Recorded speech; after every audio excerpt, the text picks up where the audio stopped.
Hello students, तो देखें last class हमारे चैप्टर मोल कंसेप्ट में यानी मोल अवधारणा में हम लोगों ने ये सीख लिया था कि कैसे हम पदार्थ के दिए गए भार से मोलों की संख्या निकालते हैं और फिर मोलों की संख्या से परमाणुओं की संख्या, अणुओं की संख्या, इलेक्ट्रॉन, प्रोटॉन, न्यूट्रॉनों की संख्या हम लोग ज्ञात करते हैं। तो ये हम लोगों ने सीख लिया था। आज हम वहीं से आगे बढ़ने जा रहे हैं और आज मैं आपको सिखाने जा रहा हूँ एक बहुत ही इंपॉर्टेंट, अत्यंत महत्वपूर्ण समीकरण जिसे हम जानते हैं आदर्श गैस समीकरण के नाम से, जिसे आप प्यार से आइडल गैस इक्वेशन भी बोलते हो। तो ज़रूर याद रखें, अंग्रेजी में हम इसे आइडल गैस इक्वेशन बोलते हैं और ये तो गांव का बच्चा जानता है कि आइडल गैस इक्वेशन क्या होता है। ये होता है PV = nRT। यहाँ पर P आपका प्रेशर है जिसे आप हिंदी में बोलते हैं दाब, V आपका वॉल्यूम आयतन, R जो है वो आपका गैस नियतांक है। तो यही सबसे काम की चीज़ है। R गैस नियतांक है जिसे हम लोग गैस कांस्टेंट भी बोलते हैं, या फिर आप इसे आदर्श गैस नियतांक, आइडल गैस कांस्टेंट भी बोल सकते हो। ठीक है, चलिए इसकी जो वैल्यू होती है, इसका जो मान होता है वो बड़ा इंपॉर्टेंट है। यहाँ पर हम यूज़ करेंगे 0.0821 ATM × लीटर पर केल्विन पर मोल। ATM लीटर प्रति केल्विन प्रति मोल, ये इसकी क्या होती है यूनिट। ये बहुत इंपॉर्टेंट है। मान के साथ साथ आपको यूनिट भी याद रखनी चाहिए। ठीक है, कैलकुलेशन के लिए हम कभी कभी से सिर्फ 0.08 भी लिख लेते हैं या 1/12 1/12 भी लिखते हैं। इसकी जो वैल्यू अप्रॉक्सीमेटली 1/12 भी होती है, बट इससे एग्जैक्ट यानी सही उत्तर नहीं आएगा। तो हम इसकी बात करते हैं, ये हमारी वैल्यू है। अब ध्यान दें, इसको यूज़ करने के लिए जो आपका प्रेशर है वो होना चाहिए ATM में, और जो वॉल्यूम है आयतन वो किस में होना चाहिए, लीटर में। तो ये बड़ी इंपॉर्टेंट चीज़ है। जब भी आप R की वैल्यू 0.0821 यूज़ करोगे तो प्रेशर ATM में और वॉल्यूम यानी आयतन होना चाहिए लीटर में। इस पर और ध्यान दें आप थोड़ा सा, मैं आपको रिलेशन सिखा रहा हूँ, बहुत इंपॉर्टेंट है। एक ATM जो होता है, एक ATM, इसे एक वायुमंडल भी बोलते हैं हिंदी में। प्योर हिंदी में बात करूं तो 1 ATM को एक वायुमंडल या एक वायुमंडल के बराबर का दाब बोलते हैं। ठीक है, हम यूज इंग्लिश में ही करेंगे अब आज के बाद से। तो 1 ATM जो होता है उसकी एक वैल्यू होती है 1.01325 × 10⁵ पास्कल। ध्यान रखना, रास्कल नहीं होता, पास्कल होता है, PA पास्कल। यही वैल्यू जो होती है वो 1.013 बार के इक्वल होती है। 1 ATM की वैल्यू 760 टोर 760 टोर के बराबर होती है, या फिर यही वैल्यू 760 मिलीमीटर Hg के बराबर होती है, या फिर आप चाहो तो इसे 76 सेंटीमीटर Hg भी लिख सकते हो। तो ये सभी एक ATM के मान है। इनको आपको आपस में अंतः परिवर्तित करना पड़ सकता है, एक दूसरे में बदलना पड़ सकता है। दैट मीन्स आपको इनको इंटर कन्वर्ट करना पड़ सकता है ना, अंतः परिवर्तित मतलब इंटर कन्वर्ट करना आपको पड़ सकता है, ये ध्यान रखें। उसके अलावा आयतन की जो SI यूनिट होती है वो क्या होती है, वो होती है मीटर क्यूब।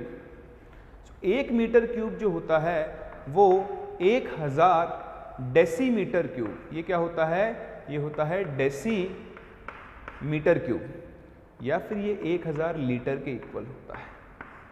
ये आप जरूर ध्यान रखें, आपके काम में आएगा।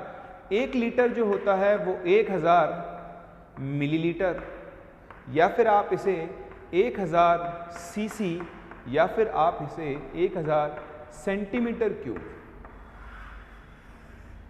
भी लिखते हैं। तो मिलीलीटर, cc और सेंटीमीटर क्यूब ये सभी बराबर होते हैं। इसे हम एक घन आयतन भी बोलते हैं, cc को या सेंटीमीटर क्यूब को। ये छोटे छोटे कन्वर्जन हैं जो आपको यहाँ पर ध्यान रखने होंगे, आपके काम में आते रहे, है ना।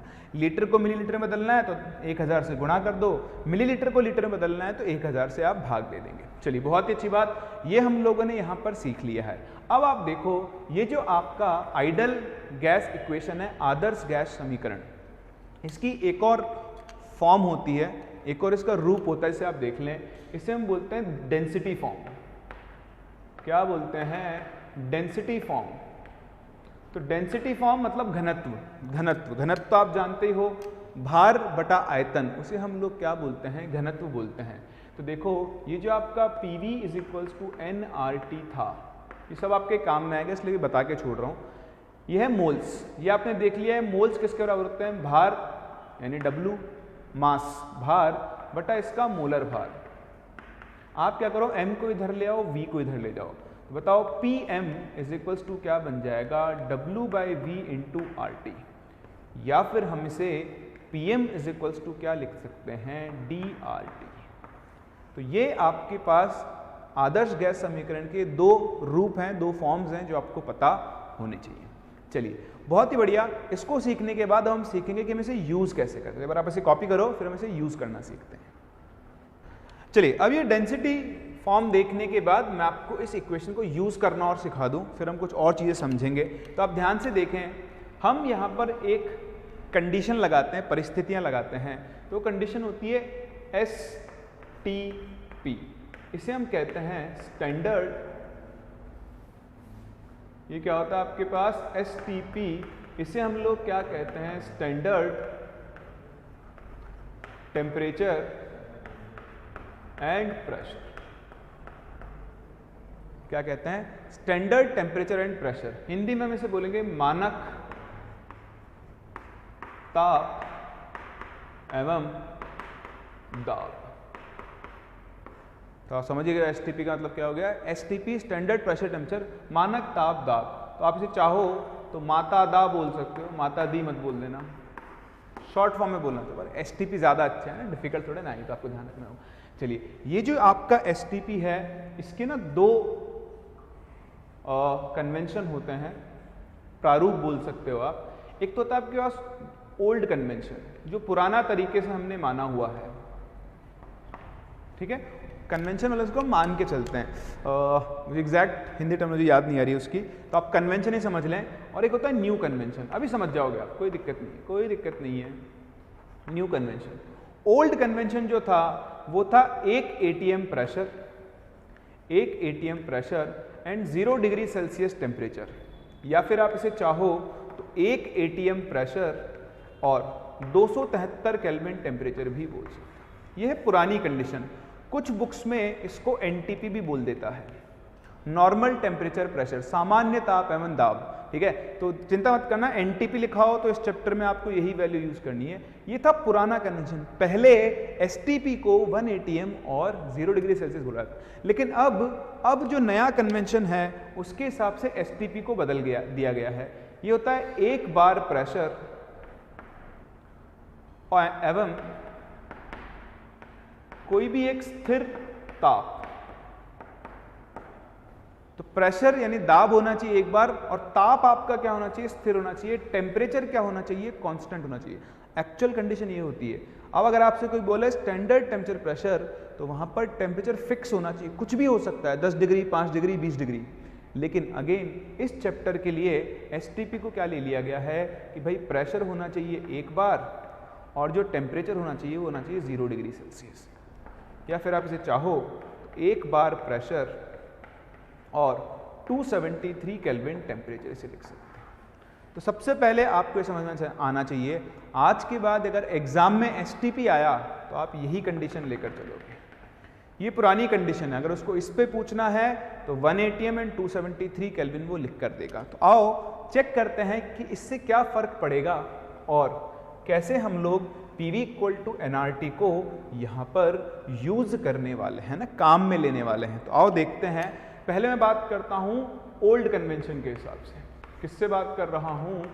ओल्ड कन्वेंशन के हिसाब से मैं आपसे यहाँ पे बात कर। तो ओल्ड कन्वेंशन क्या है कि भाई प्रेशर कितना होना चाहिए? 1 ATM, और टेम्परेचर कितना होना चाहिए? 273 केल्विन, ठीक है।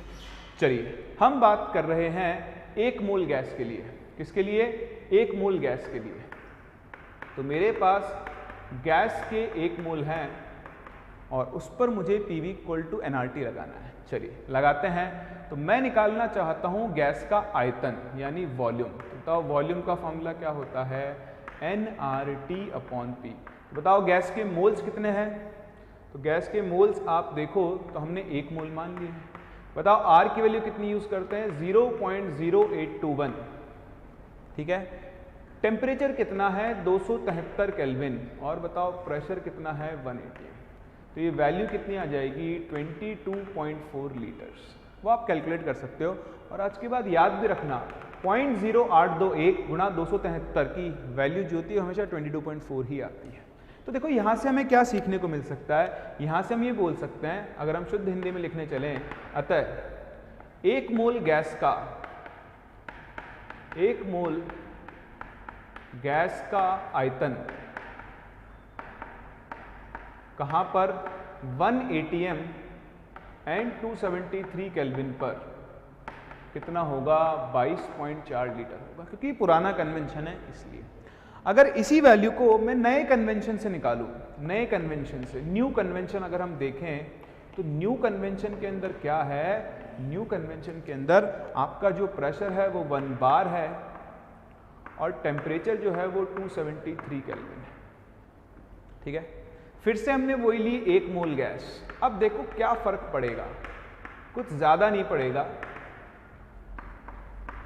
बताओ वॉल्यूम फिर से वही मोल्स, तो मोल्स हो गए 1, आर की वैल्यू हो गई 0.0821, टेम्परेचर है 273 और अब प्रेशर है 1 बार। लेकिन जैसा मैंने आपको सिखाया कि जब आपको आर की ये वैल्यू यूज करनी है, ये मान आपको काम में लेना है, तो आपका प्रेशर होना चाहिए एटीएम में, आपका नहीं, गैस का प्रेशर किस में होना चाहिए, एटीएम में।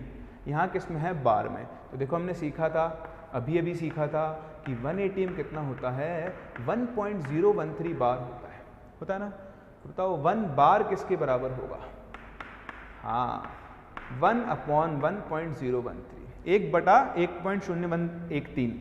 जैसे इसको लिखोगे, देखो मैं इसको बदलता हूँ एटीएम में, तो मुझे इसको भाग देना पड़ेगा, ये आएगा ऊपर। ये तो अब हम जान ही चुके हैं कि ये मान कितना होता है 22.4, तो वैल्यू आएगी 22.4 इंटू 1.013, यानी ओवरऑल जो वैल्यू मिलेगी आपको, ओवरऑल वो कितनी मिल जाएगी 22.7 लीटर। तब आप समझें। अब अगर हम नए कन्वेंशन के हिसाब से चलते हैं, ठीक है, नई परिस्थितियों के हिसाब से, नए आदर्शों के हिसाब से चलें, तो हम ये बोल सकते हैं कि 1 मोल गैस का आयतन, 1 मोल गैस का आयतन STP पर, बताओ कितना होगा, 22.7 लीटर होगा। तो ये इंपॉर्टेंट चीज है, हमें 1 मोल गैस का आयतन, एक्चुअली क्या होगा, इसी से अब हम फॉर्मूला बनाएंगे। तो सबसे पहले तो ये चीज समझ में आनी चाहिए कि 22.4 और 22.7 में क्या फर्क है। मैं फिर से बोल रहा हूं, अगर अब एग्जाम में उसने बोल दिया STP, तो अब आप 1 मोल का आयतन 22.7 ही लेकर चलोगे। हाँ, उसने अच्छे से लिख कर दिया है 1 atm और 273 केल्विन, तब आप उसको 22.4, वो अभी हम क्वेश्चन करेंगे ना, वहां से समझ लेंगे।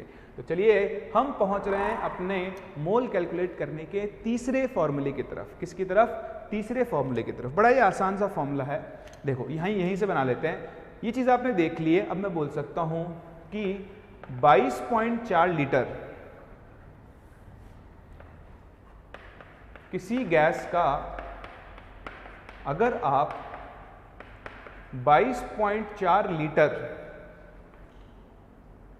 STP पर लो, तो बताओ वो कितने, 22.4 लिख दिया, 22.7 लीटर है ना, भावना में बह गया मैं। तो उस गैस का मोल्स कितने हो जाएंगे, 1 मोल होगा। तो किसी गैस का अगर आपके पास 22.7 लीटर है STP पर, तो वो 1 मोल के बराबर होगा। तो बताओ अगर किसी गैस का आपके पास 1 लीटर हो STP पर, तो वो किसके बराबर होगा, 1/22.7।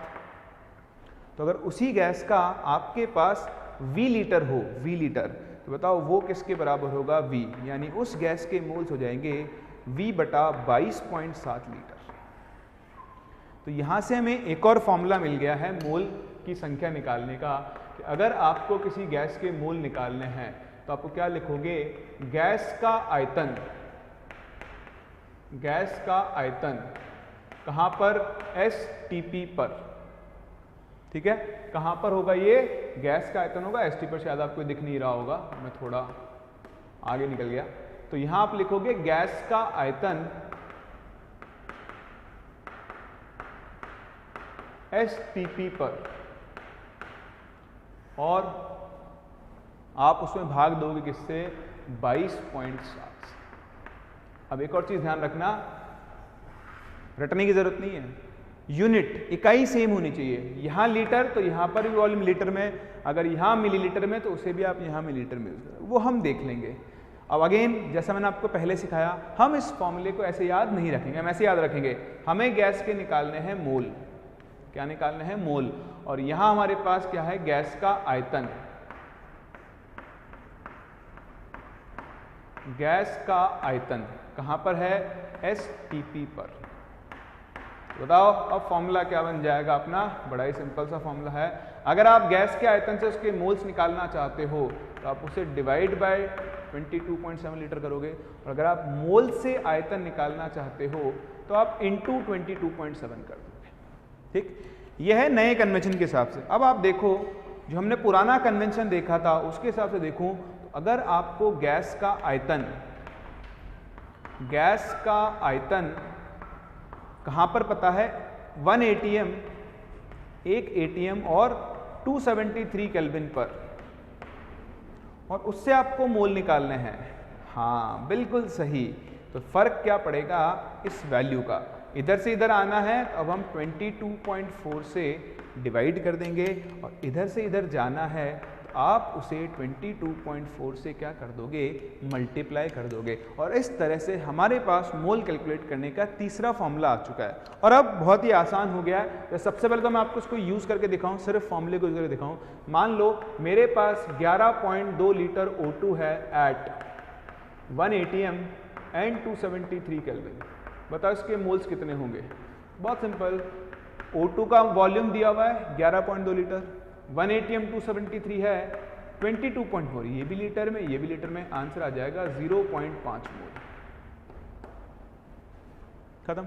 मान लो किसी ने मुझसे बोला कि मेरे पास 336 मिलीलीटर CO2 है एट 1 ATM एंड 273 केल्विन।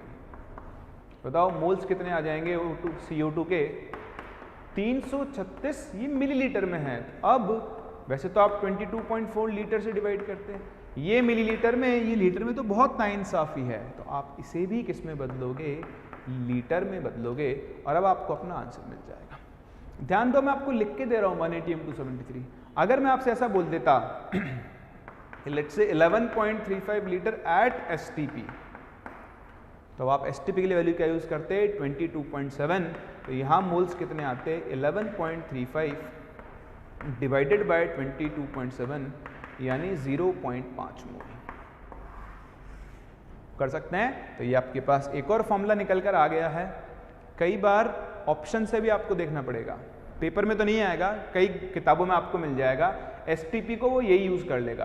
तो आपका देख लेना कि अगर आपका ऑप्शन इससे मैच नहीं कर रहा है तो फिर आपको 22.4 से ही करना पड़ेगा। वो आप सीख लोगे यूज करते करते, कोई दिक्कत नहीं है। चलिए, तो अब हमने ये फॉर्मूला भी सीख लिया है और हमने देख लिया है कि कैसे हम एक गैस के लिए, ध्यान रखना ये जो फॉर्मूला है ये सिर्फ और सिर्फ और सिर्फ आप किस पर लगा सकते हो? गैस पर। लिक्विड सॉलिड पे मत लगा देना, क्योंकि PV = nRT सिर्फ किस पे लगता है? गैस पे लगता है। चलो, तो अब कहानी ये है, अभी तक हमने मोल या मोलों की संख्या निकालने के लिए 3 चीजों को काम में ले लिया है। एक, भार। दूसरा आपके पास क्या है? आयतन। किसका आयतन? गैस का आयतन STP पर। और तीसरी चीज है कणों की संख्या।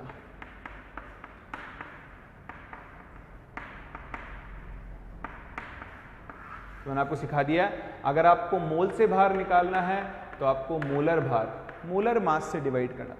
भार से मोल निकालना है तो आपको मोलर मास यानी मोलर भार से गुणा करना होगा। गैस के आयतन से तो 22.7 से, मोल से गैस का आयतन निकालना है तो 22.7। ये रटना नहीं है, बस देख लो। कणों की संख्या से मोल्स निकालना है तो डिवाइड बाय एवोगैड्रो संख्या, मोल से निकालना है तो गुणा। ये चार्ट आपको शुरुआत में हेल्प करेगा, फिर तो आप यूज्ड टू हो जाओगे, फिर आपको कुछ नहीं करना पड़ेगा, काम में लेते लेते आप बढ़िया परफेक्ट हो जाओगे। तो देखो, मोल से कुछ भी निकालना है तो गुणा करना है, किसी और चीज से मोल निकालना है तो डिवाइड। अब देखो, इसमें मिक्स करते हैं क्वेश्चन। मैं आपसे बोलूं कि मेरे पास 8.8 ग्राम CO2 का भैया आयतन निकालो,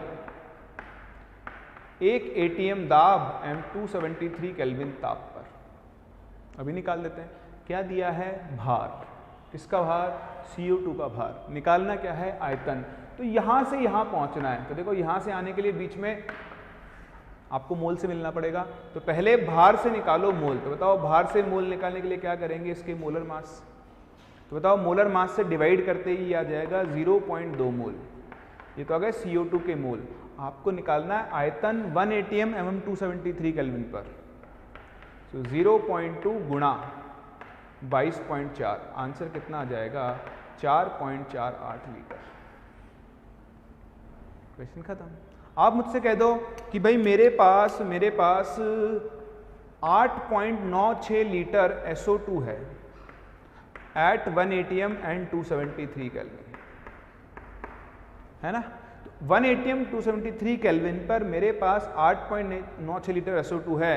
इसमें आप एक तो इसका भार बताओ, एक इसमें अणुओं की संख्या बताओ, और एक इसमें आप परमाणुओं की संख्या बताओ। बताओ भाई बताओ। तो बता देते हैं, कौन सी बड़ी बात है। अब की बार क्या दिया? ये दिया है, और वो दोनों पूछे। यही तो कर सकता है वो, इससे ज्यादा क्या करेगा? एक दे देगा और बाकी को पूछ लेगा। पूछ लो, क्या फर्क पड़ रहा है?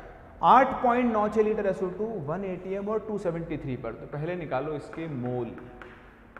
बताओ मोल कैसे निकालेंगे? मोल निकालेंगे इसका आयतन, क्योंकि एक ATM 273 पे दिया है तो इसको डिवाइड कर देंगे 22. तो ध्यान से देखो, इसको 4 से गुणा करूं तो ये आएगा, तो ये आ जाएंगे 0.4 मोल।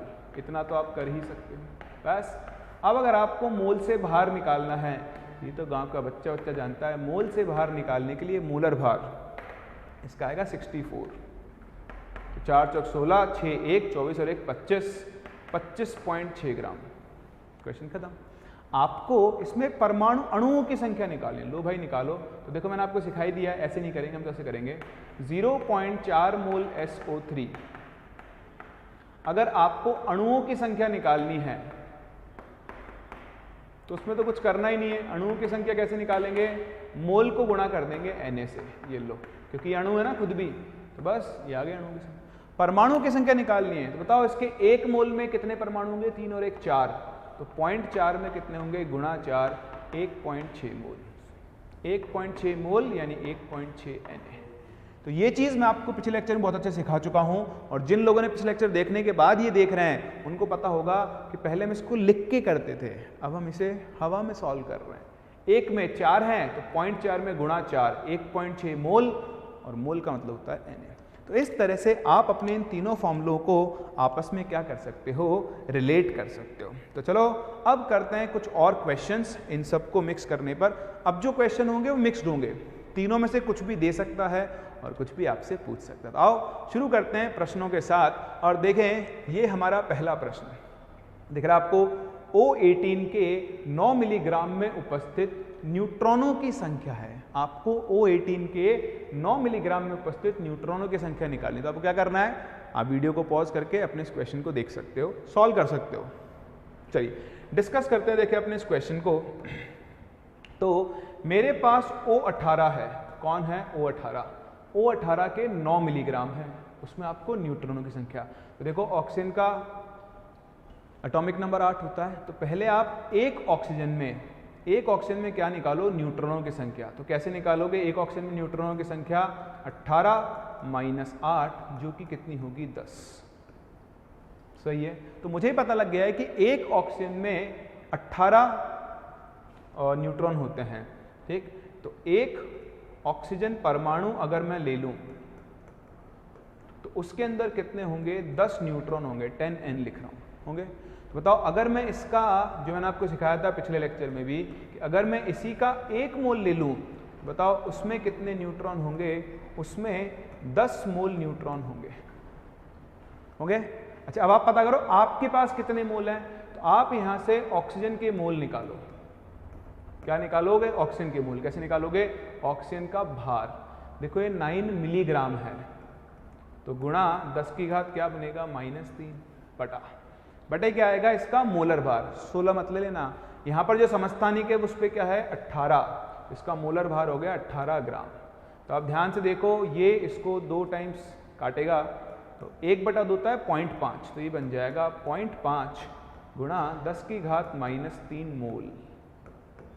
तो भैया प्रश्न अपना सॉल्व हो गया है। अगर 1 मोल ऑक्सीजन में 10 मोल न्यूट्रॉन है, बताओ इतने मोल में कितने होंगे? सो 0.5 गुणा 10 की घात -3 में कितने होंगे?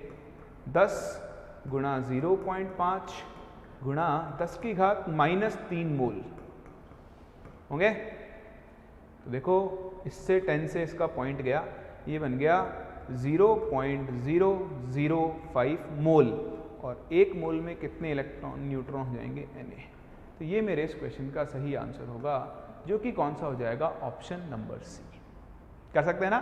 तो आसान सा क्वेश्चन है, बहुत ही सिंपल तरीके से आप इसे सॉल्व कर सकते हो। चलिए अगला क्वेश्चन देखते हैं कि अगला क्वेश्चन हमसे क्या कह रहा है। देखें फिर से आपके पास क्वेश्चन आ गया है, नाइट्रोजन के 1 ग्राम परमाणु निम्न में से प्रदर्शित किए जा सकते हैं। मतलब 1 ग्राम परमाणु नाइट्रोजन के इनमें से किस किस के बराबर हो सकते हैं। तो आपको यहाँ पर हर एक ऑप्शन को चेक करना पड़ेगा, हर एक विकल्प को आपको देखना होगा, लेकिन उसके लिए आपको सबसे समझना होगा नाइट्रोजन के 1 ग्राम परमाणु का मतलब क्या होता है। तो हाँ, मैं आपको सिखा चुका हूँ, ग्राम परमाणुओं की संख्या या ग्राम अणुओं की संख्या मोल्स के बराबर होती है। तो अगर मेरे पास नाइट्रोजन के 1 ग्राम परमाणु है, कितने हैं? 1 ग्राम परमाणु किसके? नाइट्रोजन का। देखो उसने परमाणु बोल दिया ना, मतलब हमारे पास 1 मोल नाइट्रोजन है, ठीक है। अब 1 मोल नाइट्रोजन में क्या क्या हो सकता है? बताओ क्या ये हो सकता है? नहीं, बिल्कुल नहीं हो सकता। 1 मोल नाइट्रोजन में आप देखो 6.02, 3 भी लिख रहा हूं साथ में, गुणा 10 की घात 23 नाइट्रोजन के परमाणु हो सकते हैं। क्या हो सकते हैं? परमाणु। अणु नहीं हो सकते। अणु तो इसके है ना, 1 N से भाई 2 N मिलकर 1 N2 बनाएंगे। तो अणु अगर आप यहाँ देखते तो वो इसके आधे हो जाते हैं, यानी 3.01 गुणा 10 की घात 23 नाइट्रोजन के अणु होते। तो हमारा जो पहला ऑप्शन है वो बिल्कुल गलत है, ठीक है। चलिए दूसरा ऑप्शन अगर हम इसका देखें, 1 ATM दाब तथा 273 केल्विन ताप पर N2 के 22.4 लीटर से, देखो 1 ATM 273 केल्विन है, 22.4 लीटर, 22.4 लीटर अगर आपके पास N2 है, तो उसका मतलब होगा आपके पास 1 मोल N2 है। बताओ 1 मोल N2 में आपके पास कितने होंगे? Na, यानी 6.023 गुणा 10 की घात 23, ये क्या हो जाएंगे आपके पास? अणु। किसके? नाइट्रोजन के। और अगर मैं इसमें परमाणु निकालूं, देखो 1 में 2 है, 2 से गुणा कर दो तो बन जाएंगे 12.046 गुणा 10 की घात 23 नाइट्रोजन परमाणु। सही है? बताओ नाइट्रोजन का 1 ग्राम परमाणु, अब देखो ये तो नंबर आया, इसका मतलब ये कितना बन गया? 2 मोल नाइट्रोजन के परमाणु। नहीं, ये भी नहीं है। अच्छा ये देखो 1 ATM दाब तथा 0 डिग्री सेल्सियस, ये तो सेम ही है। N2 के 11.2 लीटर। अब देखो ये मेरा उत्तर हो जाएगा, क्योंकि इसके 11.2 लीटर का मतलब मेरे पास कितना होगा? आधा मोल N2 होगा ना। 22.4 से आप भाग दोगे, आधे मोल में देखो गुणा 2, इतना तो करने जरूरत नहीं थी, मैं आगे चला गया था। नीचे आओ भाई वापस। तो आधे मोल N2 का मतलब क्या हो गया? आपके पास यहाँ पर 1 मोल N होगा। क्या होगा? 1 मोल N। तो देखो 1 मोल N ही आपका 1 ग्राम परमाणु होगा ना। तो आप ये समझें कि ये मेरा ऊपर भाग गया है, कोई बात नहीं, चलो। तो 1 मोल N ही क्या होगा? 1 ग्राम परमाणु के बराबर होगा ना। तो इस तरह से देखें आप अपने इस क्वेश्चन को सॉल्व कर सकते हैं, और इसका जो करेक्ट आंसर होगा वो ऑप्शन नंबर सी होगा। सही है? तो ये आप अपना आंसर देख सकते हो। अगर मैं आपको क्वेश्चन दिखाऊं तो ये क्वेश्चन है आपका कि नाइट्रोजन के 1 ग्राम परमाणु में क्या होगा? 1 ATM दाब पर N2 के 11.2 लीटर के बराबर होगा। नाइट्रोजन के 28 ग्राम, अगर आप नाइट्रोजन का 28 ग्राम ले लो तो 28 ग्राम नाइट्रोजन का मतलब फिर से कितना हो गया, 1 मोल N2, और 1 मोल N2 में 2 मोल नाइट्रोजन होंगे, वो भी इसका आंसर नहीं होगा। कर सकते हैं? चलिए कर सकते हैं। तो बढ़ते हैं अपने अगले क्वेश्चन के ऊपर। ये देखें आपका अगला क्वेश्चन क्या कह रहा है, किसी तत्व के 4.6 गुणा 10 की घात 22 परमाणुओं का भार 13.8 ग्राम है, तो इस तत्व का ग्राम परमाणु भार कितना होगा? चलिए बताएं कि इस तत्व का ग्राम परमाणु भार कितना होगा, ये आपको यहां पर बताना है। चलिए तो बताएं क्या होगा। 4.6 गुणा 10 की घात 22 है, भार दिया है 13.8, तो कुछ करना ही नहीं है। इसके परमाणुओं से आप निकालो इसके मोल। तो बताओ इसके मोल कितने आ जाएंगे? इसके मोल आपके पास आ जाएंगे 4.6 गुणा 10 की घात 22, और इसको आप भाग दे दो 6 गुणा 10 की घात 23 से। होगा? तो देखो कैसे भी कर लो, 22 को नीचे ले आओ, है ना, ये 22 है 22, तो ये बनेगा 4.6 बटा 60। सॉल्व मत करो, ये आ गया इसके मोल। अब मोल तो आप जानते हो, मोल किसके बराबर होता है? इसका भार यानी इसका मास 13.8 बटे इसका मोलर भार m। तो निकाल लो। देखो ये मुझे कैंसिल होता हुआ दिख रहा है क्या? 3 से दिख रहा है, 6 3 18 8 1 12 1 13, तो ये इसको 3 बार, देखो आंसर आ गया 180 का। सिंपल सा क्वेश्चन कर सकते हैं। छोटे छोटे क्वेश्चन ऐसे मिलेंगे, बहुत क्वेश्चंस आपको यहाँ पर मिलेंगे। देखो ये अगला क्वेश्चन, ये क्वेश्चन कॉलम मैचिंग का है। एक से ज़्यादा, मतलब इसके एक से ज़्यादा आंसर हो सकते हैं, तो मैं चाहूँगा कि आप इस क्वेश्चन को ट्राई करें। चलिए तो आराम से आपने इस क्वेश्चन को ट्राई कर लिया होगा। आओ शुरू करते हैं। सबसे पहले बात करते हैं 1 मोल O2। 1 मोल O2 किस किस के बराबर हो सकता है? 0 डिग्री सेल्सियस तथा 1 ATM। हाँ 1 ATM 270 और 22.4 लीटर होगा, बिल्कुल सही है। तो इसका एक उत्तर तो हो सकता है ए वाले का आंसर P तो होगा ही होगा। Q होगा क्या? 1 मोल O2 32 ग्राम के बराबर बिल्कुल होता है, Q भी होगा। R होगा क्या? दिए गए पदार्थ का Na इकाई का संग्रह बिल्कुल होगा, इसके 1 मोल में इसकी Na इकाई होगी। 1 ATM दाब तथा 300 केल्विन ताप पर आयतन 12.3 लीटर है, ये गलत होगा। गलत क्यों होगा? आप निकालो PV = NRT लगाना पड़ेगा मोल्स। मोल्स कैसे निकालोगे? प्रेशर। तो प्रेशर इसने बोला है 1 ATM है, सॉरी मोल्स नहीं, गलत कर दिया मैंने इसको, कोई बात नहीं मिटा देते हैं। हमें निकालना है आयतन। आयतन किससे निकालेंगे? nRT बटा P से, nRT बटा P। तो बताओ मोल्स कितने हैं? मोल्स हैं आपके पास 1, R का मान 0.0821, टेम्परेचर दिया है 300, ताप बटा प्रेशर है 1 ATM। तो ये देखो इसको जब आप गुणा करोगे ना, तो ये जो मान है आता है 24.3, रट लो इसको भी। 24.63 आता है वैसे, ये कितना आता है? 24.63 लीटर। ये बहुत काम में आएगा आगे चलकर, तो ध्यान रख लेना, ये भी यूज़ करते करते याद हो जाएगा।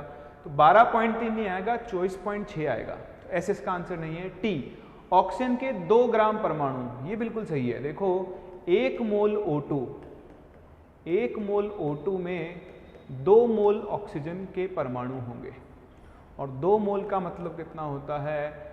2 ग्राम परमाणु। तो ये बिल्कुल सही है। तो ए का आंसर क्या हो जाएगा? PQRT। कितना हो जाएगा? PQRT। बहुत ही बढ़िया। चलिए फिर करते हैं बी ऑप्शन को सॉल्व। तो बी ऑप्शन अगर हम देखें यहाँ पर, तो बी ऑप्शन के लिए थोड़ा सा कलर चेंज कर लें, फिर बात करते हैं। बी ऑप्शन में अपने पास कौन है? 1 मोल SO2 है, ठीक है। तो भैया 1 मोल SO2 जो है, क्या उसका आयतन इतना होगा? बिल्कुल होगा P। भाई ये जो है ना इक्वेशन, इसमें गैस के नेचर पे तो कुछ डिपेंड नहीं करता। तो कोई सी भी गैस हो, अगर इतना ताप इतना दाब है तो और उसका 1 मोल है, तो आयतन 22.4 लीटर होगा, सोचना ही नहीं है, ठीक है। चलिए तो 1 मोल SO2 के लिए P आंसर होगा। Q होगा क्या? नहीं, इसके 1 मोल का भार 64 ग्राम होगा, तो Q नहीं होगा। R होगा क्या? बिल्कुल होगा। इसके 1 मोल में NaSO2 के अणु होंगे, यानी मॉलिक्यूल्स होंगे, तो इसका एक आंसर R भी हो जाएगा। अच्छा, इसका आंसर S होगा क्या? नहीं, इसका आंसर S नहीं होगा, क्योंकि इसका 1 मोल है, 1 मोल का आयतन 24.6 लीटर आना चाहिए, तो ऐसे इसका आंसर नहीं होगा। T होगा क्या इसमें? हाँ देखो, इसके 1 मोल में ऑक्सीजन के 2 मोल है, और 2 मोल ऑक्सीजन का मतलब ये अपने आप ही क्या हो गया है, 2 ग्राम परमाणु किसके आ गए हैं, ऑक्सीजन के आ गए हैं। तो यहाँ से अगर आप देखें तो ये क्या होगा, 2 मोल ऑक्सीजन यानी 2 ग्राम ऑक्सीजन परमाणु के बराबर होगा। तो बी का आंसर आ गया P, R। अच्छा सी पे चलते हैं, सी पे। तो अगर हम सी पे चलें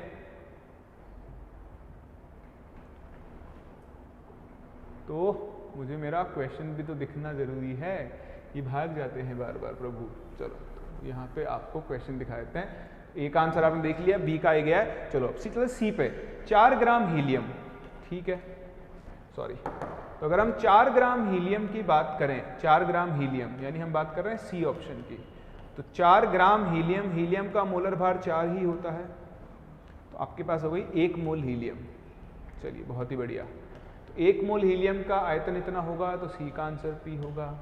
1 मोल हीलियम का 32 ग्राम नहीं हो सकता, तो क्यों नहीं होगा, आर बिल्कुल होगा। 1 मोल हीलियम में Na इकाई हीलियम एटम्स की होंगी, बिल्कुल ठीक है। और क्या है आपके पास, 1 एटीएम दाब पायतन, ये गलत है फिर से। और आपके पास ऑक्सीजन के 2 ग्राम परमाणु उपस्थित है, तो ये तो हो ही नहीं सकता, तो इसका आंसर हो गया पी और आर, ठीक है।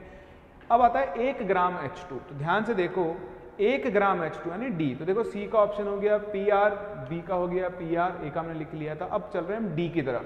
तो डी का उत्तर क्या होगा, तो आपके पास है 1 ग्राम हाइड्रोजन। इसके मोल निकालो, तो हाइड्रोजन का मोलर भार होता है 2, तो आपके पास इसके बन जाएंगे आधा मोल बनेगा। अब देखो 1 मोल का आयतन होता है 22.4, आधे मोल का 22.4 नहीं होगा, वो होगा 11.2 लीटर, तो ये इसका आंसर नहीं है। 32 ग्राम तो हो ही नहीं सकता है। दिए गए पदार्थ का Na इकाई संग्रह, ये भी नहीं होगा। आधे मोल में तो कितने होंगे, आधे Na होंगे, और ये इसका सही उत्तर है। 1 एटीएम दाब तथा 300 गैलन ताप पर, क्योंकि 1 मोल का आयतन आ रहा था 24.6 लीटर, ये रहा। बताओ इसके आधे मोल का आयतन कितना होगा, गुणा 24.6, 12.3। तो जो डी है उसका आंसर सिर्फ कौन सा ऑप्शन होगा, एस ऑप्शन होगा। कर सकते हैं, आसान सा क्वेश्चन था, कुछ भी नहीं है, आपको बस मैथ्स ज़्यादा करने थे, तो मैंने आपको प्रैक्टिस के लिए दिया है, इसको एग्जाम फोकस ना चलें। एक क्वेश्चन में आप देख लो 16 क्वेश्चन आपने सॉल्व कर लिए, 16, हर ऑप्शन को आपको चेक करना पड़ा इसलिए, ठीक है। चलिए बढ़ते हैं, देखें अपने अगले क्वेश्चन पे। निम्न में से किसमें अधिकतम ऑक्सीजन परमाणु है, 1 ग्राम ऑक्सीजन परमाणु, 1 ग्राम ऑक्सीजन अणु, या फिर 1 ग्राम ओजोन। बहुत अच्छा और सिंपल सा प्रश्न है, आराम से आप कर लोगे, ठीक है। तो आप कैसे कर सकते हो, तो आपको बताइए, आपको पोज करके ट्राई करना है। तो अब मैं आपके सामने इसको डिस्कस कर रहा हूं। मेरे पास 1 ग्राम तो है ऑक्सीजन परमाणु, मेरे पास 1 ग्राम है ऑक्सीजन के अणु, और मेरे पास 1 ग्राम है O3। मुझे इनमें अधिकतम परमाणु किसमें है देखने हैं। तो परमाणु निकालने के लिए पहले मैं निकाल लेता हूं इनके मोलों की संख्या, मोल।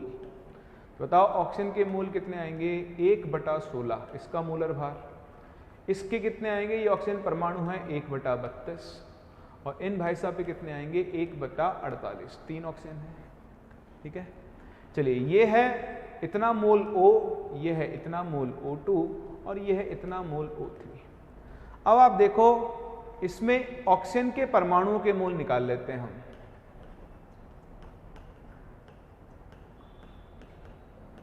क्या निकालेंगे, परमाणुओं के मोल निकाल लेते हैं। कैसे निकालेंगे, दिख रहा है भाई इसमें तो 1/16 मोल ही है।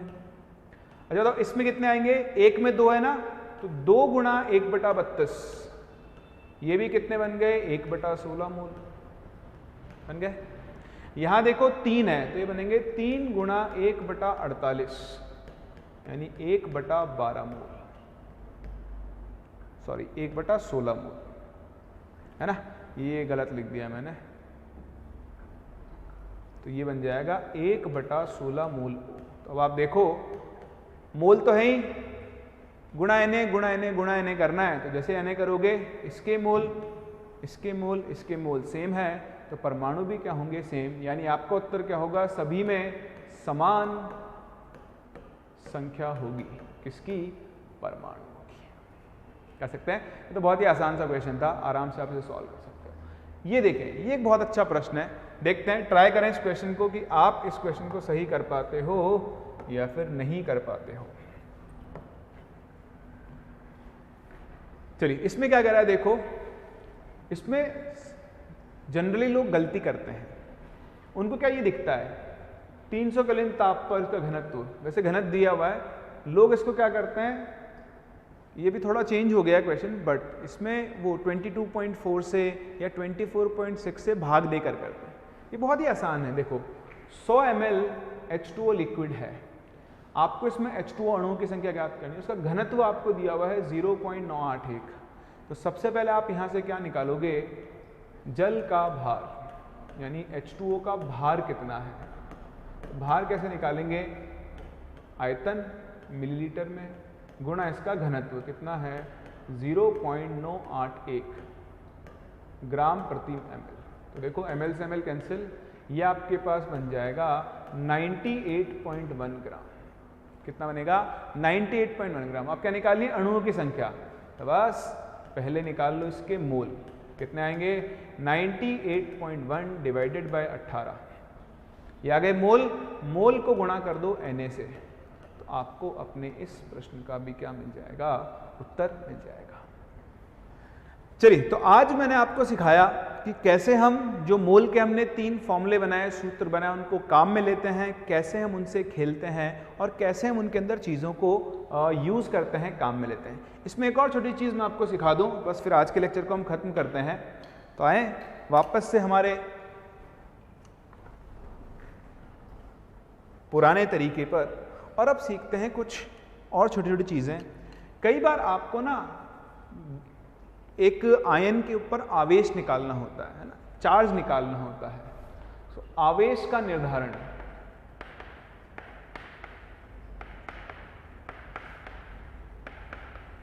है ना, कैलकुलेशन ऑफ चार्ज, ये एक छोटा सा टॉपिक और देख लो। इसमें कभी कभी आपको प्रश्न मिल जाएंगे और आप उसमें गलती कर सकते हो। देखो जैसे मैं आपको बताऊं कि आपके पास, जैसे मैं आपसे पूछूं कि आपके पास ये एक Mg2+ आयन है, कौन सा आयन है Mg2+, और मैं आपसे पूछूं मुझे इस पर चार्ज बताओ, आवेश बताओ। हाँ, आप बोलोगे सर इस पर 2 यूनिट या 2 इकाई का आवेश है, और जैसे ही आपने बोल दिया आपका तो गेम हो गया, ये आप गलत बोल रहे हो। अगर मैं आपसे पूछूं कि इस एक Mg2+ आयन पर कितना आवेश होगा, कितना आवेश होगा, तो आप बोलोगे इसके ऊपर 2 इलेक्ट्रॉन के बराबर आवेश होगा, 2 इलेक्ट्रॉन के बराबर इस पर आवेश यानी चार्ज होगा। और बताओ एक इलेक्ट्रॉन का चार्ज कितना होता है 1.6 इंटू 10⁻⁻19, 1.6 गुणा 10 की घात -19 कूलम्ब्स। तो इस पर कितना होगा 2 गुणा 1.6 गुणा 10 की घात -19 कूलम्ब्स। तो ये आप ध्यान रखना, ये इंपॉर्टेंट है। अब अगर आपको एक आयन पे चार्ज पता है तो आपके पास जितने आयन होंगे उससे गुणा करते जाओ। जैसे जैसे क्वेश्चन करते हैं, ध्यान से देखना। मैं आपसे बोलूं कि निम्न पर आवेश की गणना कीजिए। चलिए तो आप आवेश की गणना करें।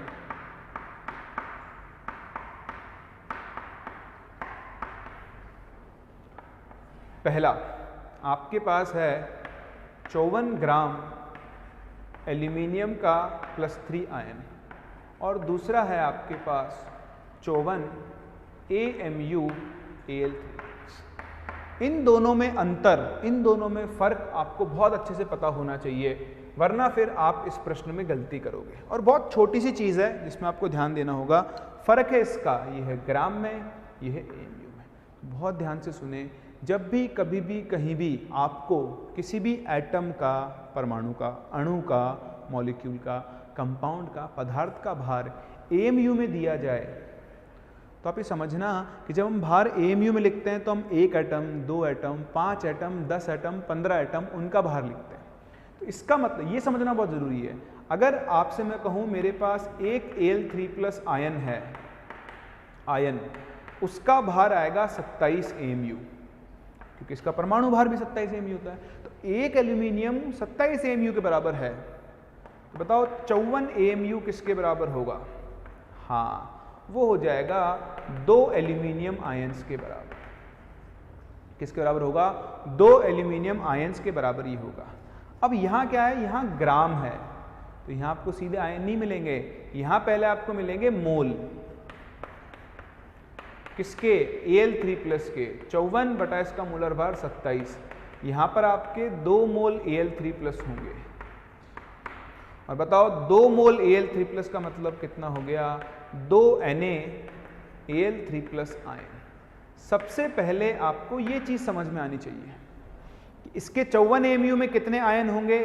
2, और इसके 54 ग्राम में कितने आयन होंगे? 2 Na। देखो बहुत फर्क है। तो जब भी AMU में या U में आपको भार दिया गया हो, वो 1 आयन, 2 आयन, 5, 10, 15, 20, 100, 50, 200, 300 आयन का भार होगा।